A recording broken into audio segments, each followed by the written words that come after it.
Good morning. My name is Dayo Adenowo of Clear Vision Safety. My hashtag is Blind Safety Guy and hashtag Clear Vision Safety. Today is Sunday, 26th of July. The year has flown by. Realistically, this particular session, my daughter reminded me the other day, she's only 7. I need to remember to ask that you like my video, subscribe to my channel, and then also share. So that is like my video, subscribe to my channel, and then also share. And that's Clear Vision Safety. So thank you very much. Those that have been listening to me would understand, appreciate already. My subject matter is more around health and safety. I am one of the few blind health and safety practitioners, and I dare say in the world, if not the case, if not in the UK or even in Nigeria, probably the only one even. But what I wanted to do today was I wanted to actually learn how to use Zoom to do screen capture, which I think I've worked out. So I've run a couple of checks online on YouTube, predictably, and I am now testing it. If it works out, then you will see this video on my channel. What I thought I'd do is have a read of an article. It's an article posted by IOSH, the Institute of Occupational Safety and Health, headquarters in the UK, but they are an international professional body for occupational safety and health. And the thought occurred to me as I was having a read of my IOSH magazine, and I came across this article which starts, HSE hits northern hotspots for COVID compliance, I think it says there. That was actually written on the 17th of July. What I am wanting to do, because the reason this particular article drew my attention relates to a request put to, I guess, our team by our boss in terms of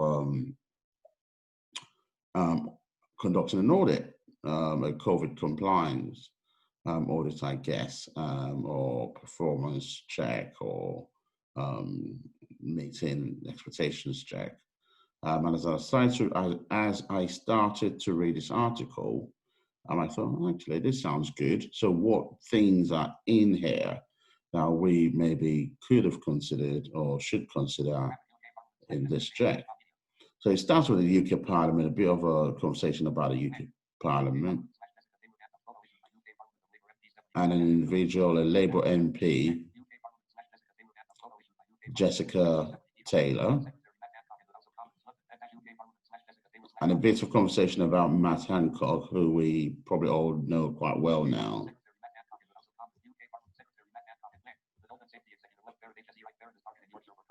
And it says that a health and safety executive is targeting Yorkshire for COVID compliance. I think there has been some issues in Yorkshire, and so absolutely good reason why some of those businesses, in manufacturing facilities, whatever it is, should be targeted. But and the first thing that came up was they are checking that businesses are aware of the safer COVID safer workplaces guidance. And I thought, oh, that's something we could be thinking about. So our employees are aware of the guidance in the first place. So obviously, because of the way we work, our interest will be the guidance we've actually developed for them. And obviously, the purpose of that is to ensure that the workplace is COVID secure. So the COVID secure workplace guidance that has been developed for them to find out. There are a few of them, as we know, that can be found on gov.uk /coronavirus. And then obviously navigating through that to the appropriate sets of guidance.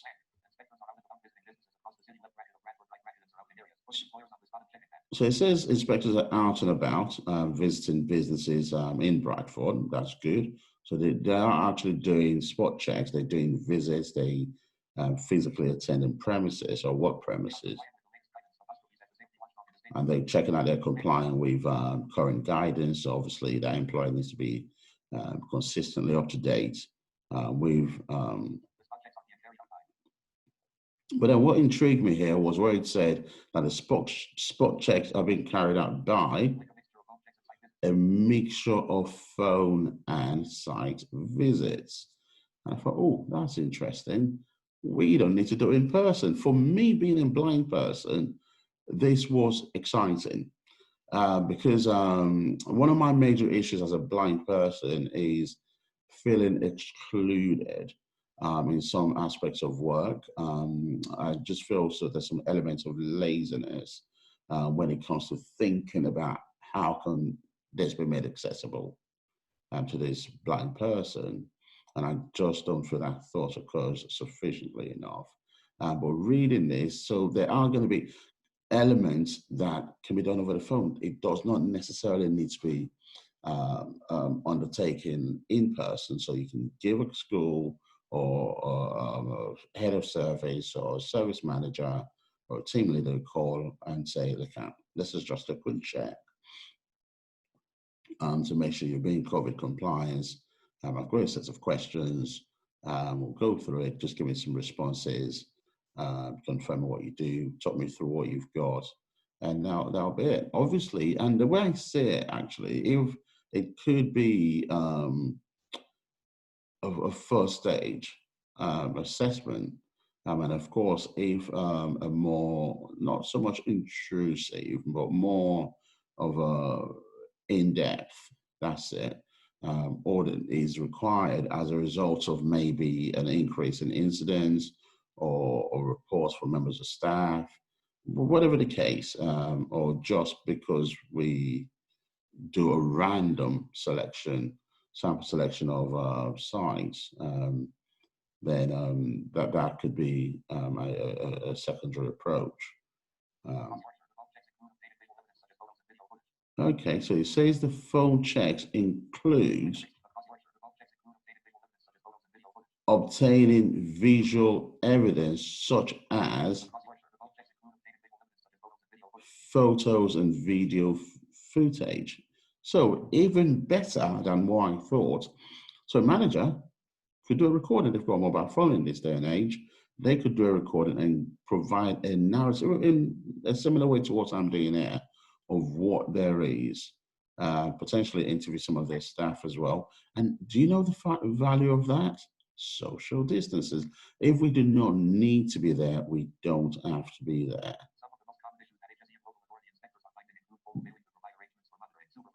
So they talk about some of the issues they've found, which includes failing to provide arrangements for monitoring, supervising,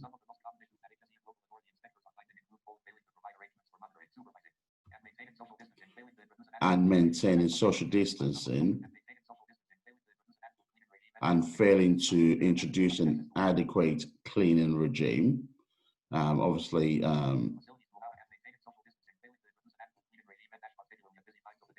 and it says particularly at busy times of the day, and then of course providing welfare facilities so that employees and I guess others who use that facility can wash their hands regularly with warm running water and soap. So that's quite useful there to know.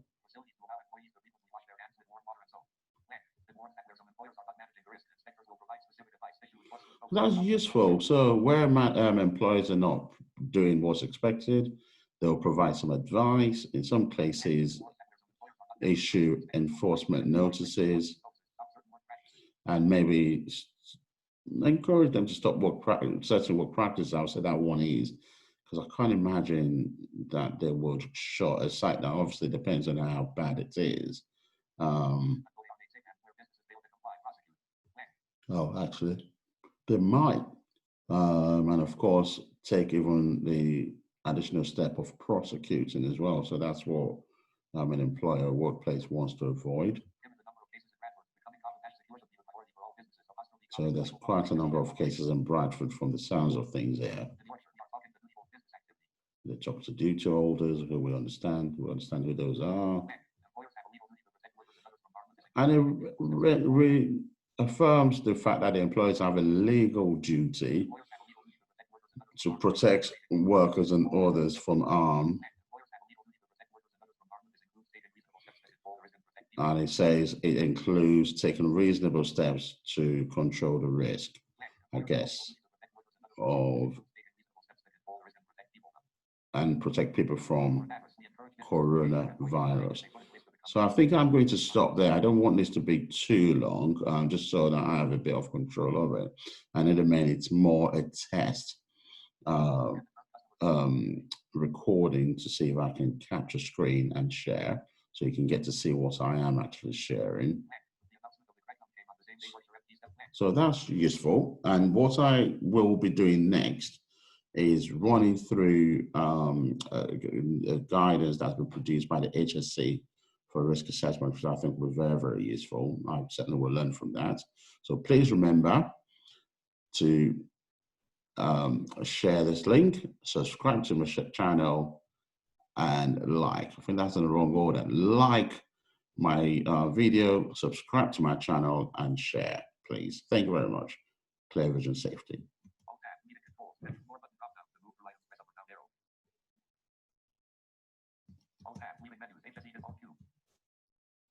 So hopefully that is done what I needed to do.